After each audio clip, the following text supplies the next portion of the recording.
Okay, hari yang ketiga. Let's go. Kita pergi minum dulu. Jom. Dia orang dah minum dah. Kita pergi minum Idecs. Tidak betul. Macam tu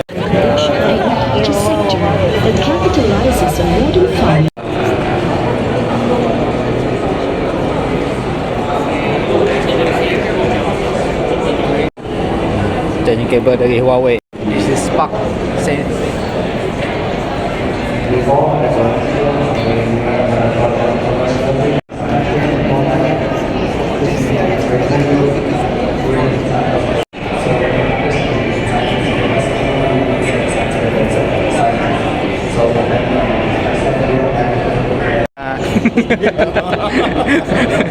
Cari flash, target itu cari flash. Ada robot tasuk.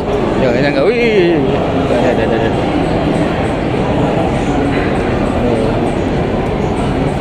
Dia remote, tapi kan yang auto. Ya, this is the remote.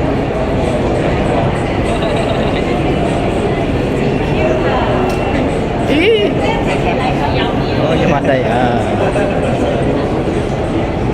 Company apa nama tu? Western Robot.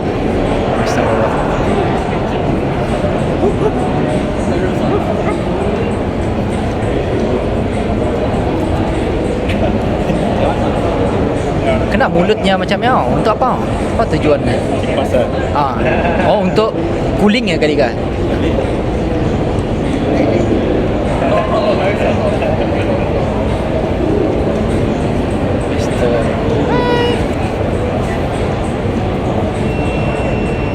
Ni boleh ikan jam.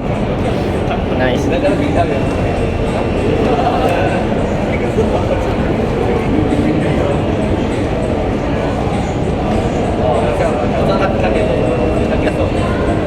Yo.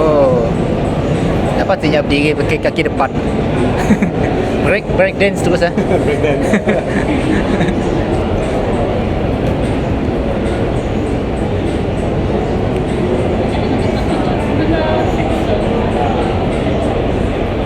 Masuk ya sim jalan sebelah sana. Ya lain sikit desainnya.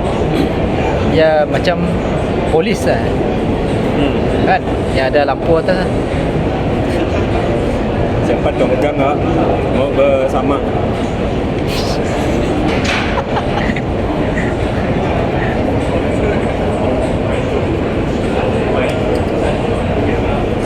Ya, kawannya.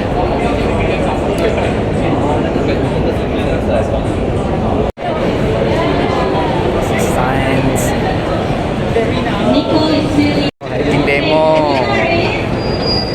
Hiking demo. Kita lihat. Science booth. Yo, AI photo booth.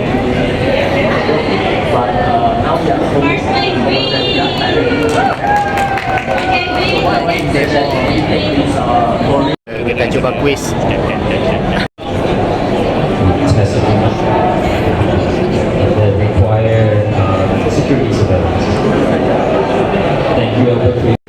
Lihat tu program schedule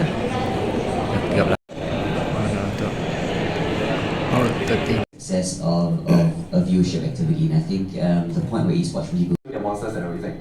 So during my science fair, I asked them to build Bcck. We have a model of Bcck right now. So we have our event here, much less than what you paid for Wcit. That's fantastic. That's great. So that's a really good example of how, you know, there are many opportunities, or like I would say unlimited opportunities for people to you know, find ways to learn something. The education movement, ever since 2020, I get to see more government tenders coming out for VR training, VR simulation, VR this, VR that. So I believe that the awareness is there. That's the first one, right? So we look forward, maybe in another year and a half, this application will be ready and will be rolled on, and the students will adopt and start practicing with it. So the awareness is there. And looking at the university level, a lot of universities now, they are setting up XR labs, right? XR centers. I think it's very important, not for the students only, it's for the faculty. So For the teachers and for the professors, yeah. professors, the faculty heads, so they can get used to, exposed to this kind of technology, and then it will foster the kind of collaboration to deliver some content back to the students. So that's how we see that how the university part on their own. Yeah. Oh, that's very interesting. Can you share with me some examples, like in terms of like how schools can put some of these, like what you're doing, into a more structured way, so that more schools can get access to this? Maybe not just in Sarawak, but across Malaysia. Okay, we're trying. I think that one we have to go through the policy level already. So sometimes, yes, we do get to participate in select committee when it comes to ministry. I think they call it Jawatan Kuasa, something like that. Yeah, sometimes we do participate in the top, even in Sarawak level. We have one here as well to submit a report for STEM to the ministry for them to change. But then I think when it comes to all this new thing, it changed so fast. So by the time you actually submit all your papers, it may not by CSR programs. So government is very supportive actually. Right. Very, very supportive. Okay, I don't dare to talk about KL, but here in Sarawak, the government is very supportive, because I think 10 years ago they realized that the STEM participation, when they finish Form 3, I think in Sarawak the data is less than 30% actually goes into science stream. I mean, if you survey them, you ask them, they go into science stream. Only 30%. They go into science stream, only 30%. Yeah, I know in Malaysia a lot of us are selected based on the results, but if you actually survey them, in 10, only less than 3 will say that I'd rather go for art. Yeah, so it's quite worrying in Malaysia, in Sarawak. So sometimes we cannot blame their choice. So if you can follow me to some of my outreach programs we don't even have to go far. Let's go to Bau, for example. A lot of schools don't even have a science teacher, dedicated science teacher, a trained one, or don't even have a lab. So if they don't have a lab, some of them don't even go to school. Some of them don't go to school, and you ask them why, they said, I have diarrhea almost every month. Then you have to go to the root cause. They don't have a steady clean water supply. Right. Some of them don't have electricity. So there's no point telling them to study digital things. They don't even have electricity at night. Sure, the basics. Correct. So before we sit down and ask them to study physics, biology, why don't we find out the root cause first? So that's where I try to go in, setting up communities, find out the root cause, and slowly brainwash them. So Right. when they're Form 4, I want to study physics. Right, that's interesting. What about, like, in A lot of universities, mostly universities, I think it's something that they can implement and they can control, especially on the content side. Actually in 2018, I did work with one Islamic school that teaches Islamic studies. They very specific also. They tell us, we just want to see how a Kaaba looks like, from the book, because the books is just visualization of the pictures, right? But we can raise it up in 3D, right? And then they can actually tap on it to see through, right? And then we develop very specific use case for that time for a subject. So we don't develop the whole entire module from here. I think now I still agree. We have to be very specific based on the XR limitation. We know what range we can do, the strength of it, and implement on this particular to enhance a particular module of the subject. Yeah. Right. Yeah. So, but I think we're really talking about like very different, diverse issues here. Like one is really basic stuff, and the other one is like really going into the virtual world. But both equally important from young, and then as they go into university and college and things like that. And wow, we've got a big room. Yeah, I suddenly didn't realize that there's so many people standing. I'm so sorry that it's only standing room here. But there are like maybe 3 seats out here in front, and there's one over there. Please, sit down. Don't stand. Do we have any questions from the floor for these two gentlemen related to how best to leverage technology? Thank you. Alibaba.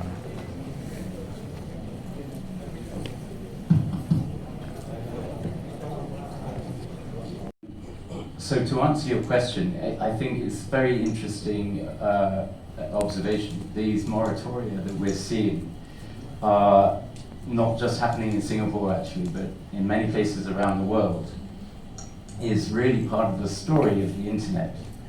As you know, the regional hubs in this part of the world are Singapore and Hong Kong. That's where we get our content from, and that's where our clouds are hosted. And that is on the superhighway that goes around the world. So all of our subsea cables go to Singapore and Hong Kong. That's just history. That's why they're there.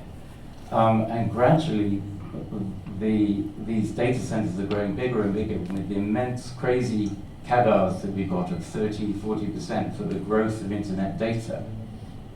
We see that these locations are becoming very pressured, both in terms of the real estate, but particularly in terms of the power, as Hamalan was saying there. And in a place like Singapore, you can imagine the whole of Singapore could eventually become one big data center, but they have other things going on in Singapore. So what do we do about that?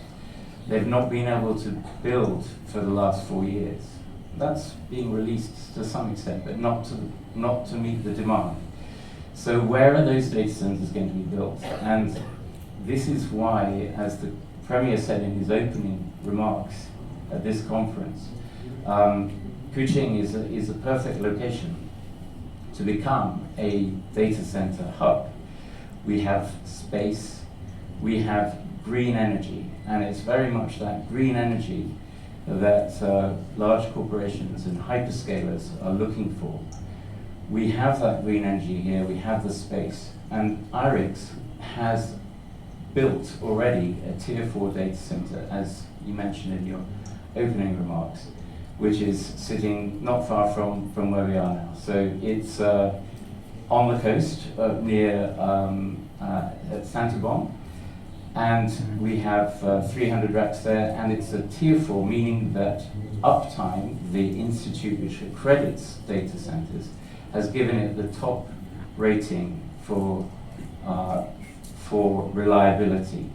So in terms of what does that mean? It means we have separate power supplies in terms of multiple generators. Everything is compartmentalized. It's highly reliable.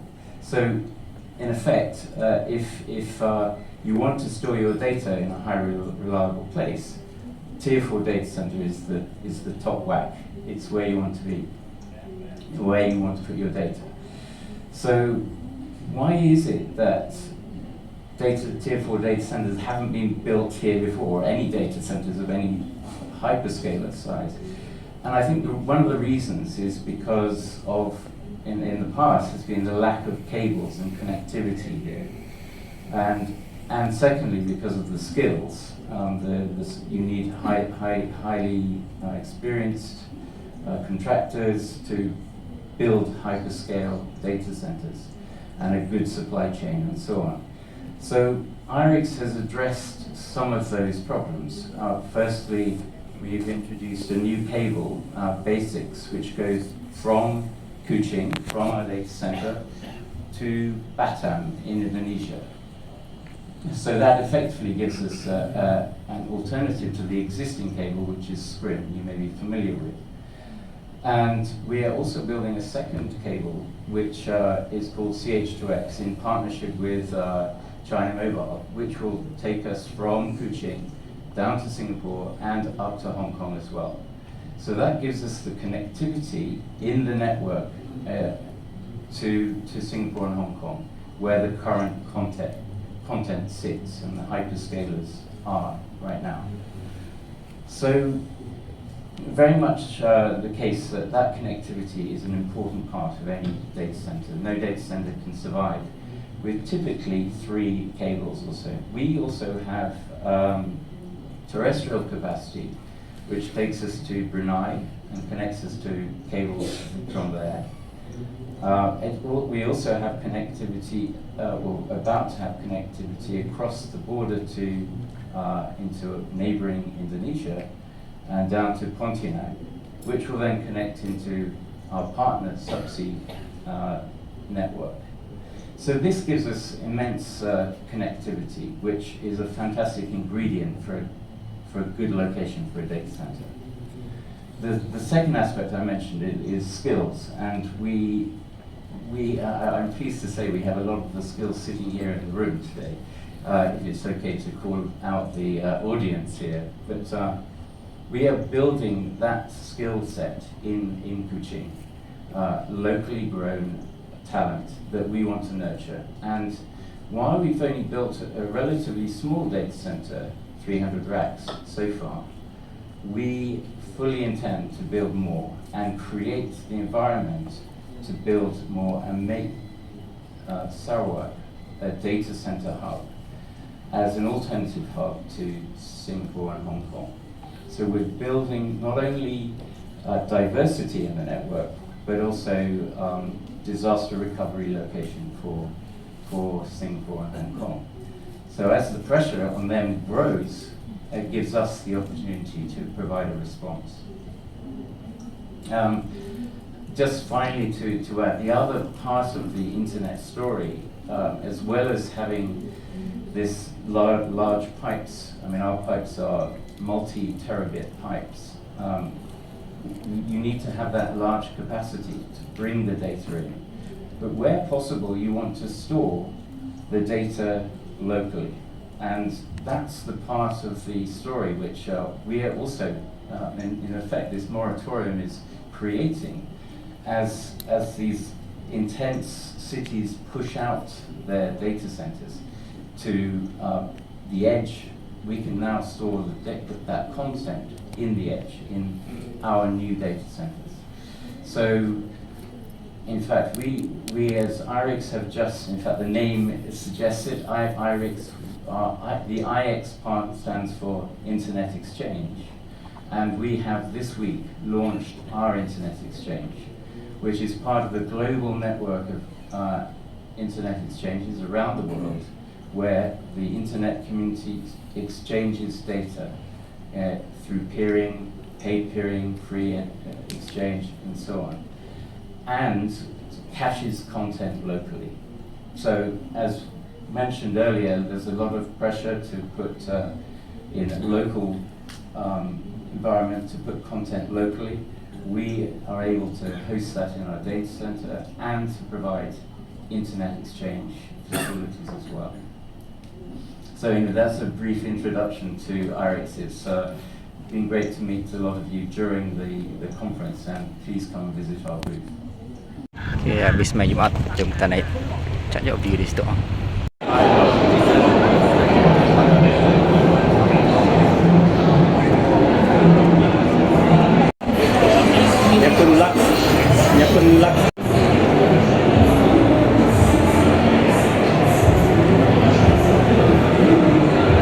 Sabong sesi petang. Nangga apa tu? Android, cerita pasal robot tak?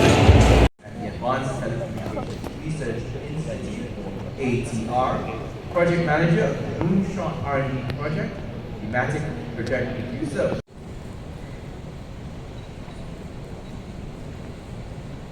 Hey, hello everybody. This is my great honor to speak in this conference. I appreciate for your kind invitation. Okay, today, well, I'm going to talk, this is the history for the development of autonomous robots, but at the same time, this was the most conversational, most human-like, the android, and, at the moment, right? So we have developed this robot before the large language model, ChatGPT, right? We have developed the graphical model for the conversation, and we have developed that kind of a database for that. Okay. So therefore, in order to improve the information media. And then, thanks to the large language model like ChatGPT, we could solve the bottleneck for developing the elderly and the challenges to be able to play an active role in the society anytime and anywhere with an avatar. Okay, so Could you tell us about your avatar technology? Okay. I have been working on the research and development of autonomous conversational robots that closely resemble humans. The robot shown in this video can interact with the humans in a human-like manner in a limited situation and purposes. These robots could possibly alleviate the labor shortage in Japan. We are now developing our robot technology to create human-like avatars. An avatar is a robot or computer graphics agent which can be remotely controlled by an operator. With our autonomous dialogue robot technologies, I believe we can create an avatar which anyone can operate easily. I see. That will be wonderful. This avatar project is one of the moonshot projects of the Cabinet Office of Japan. Our goal is to make anyone, including elderly and the challenged, to be able to play an active role in the society anytime and anywhere with an avatar. It's also the avatar world, right? In the metaverse, there are many people are using the teleoperated computer graphics agent. We are also studying about that. Okay, so we can animation character like avatars.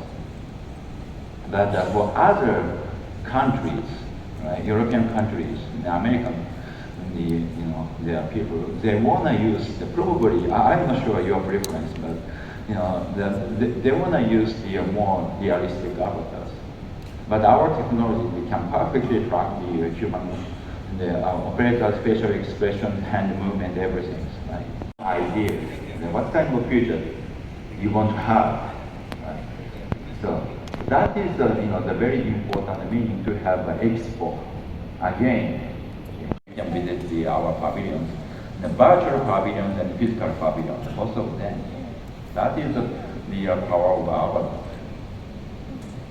So we can use the avatar in many ways, right? So we can consider the many types of a business and many types of a services, public services. Okay?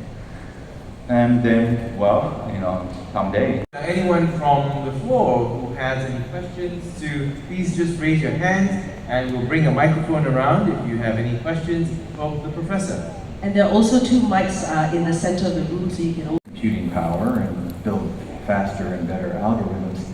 At some point, our machines are going to be able to do the same thing.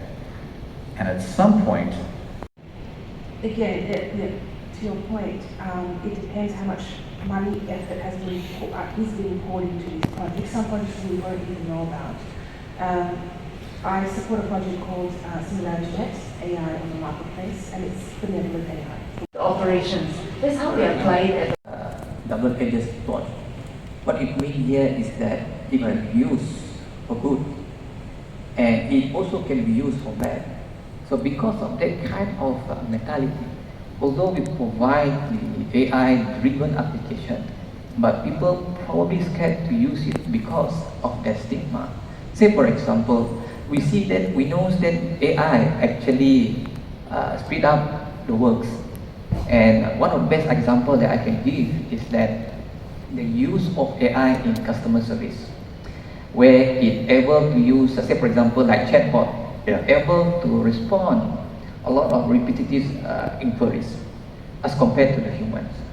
Say for example, like Gartner report, it mentioned that by 2027, chatbot is going to be a primary platform for customer service.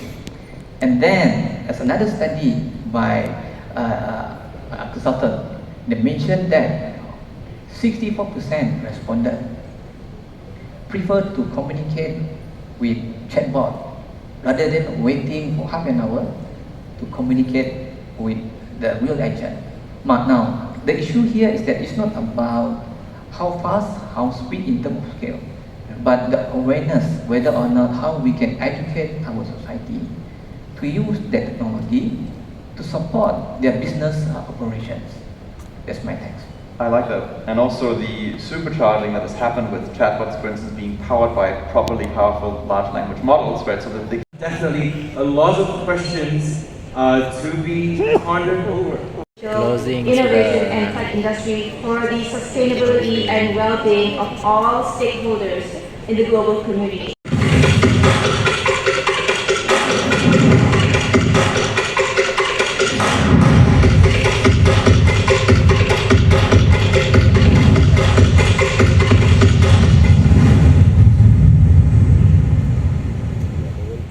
The Wcit AI Declaration, acceded to by Wcit members from 80 member countries and economies. The declaration titled Shaping the Future Through Ethical, Inclusive, Sustainable and Innovative AI embodies their commitment to responsible and ethical development, deployment, and governance of artificial intelligence. It is also a window into the Wcit AI position paper that recommends a careful and common sense approach to harnessing the opportunities and addressing the risks arising from the rapid innovations in artificial intelligence.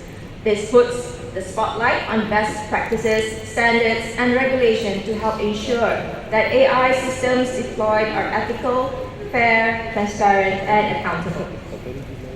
The Wcit website. It is the new digital face that serves as a testament to our global DNA and relentless pursuit.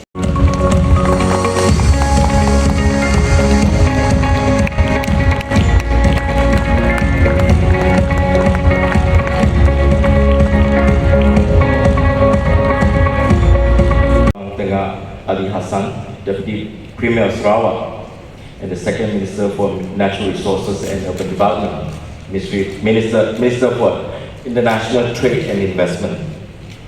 The Honorable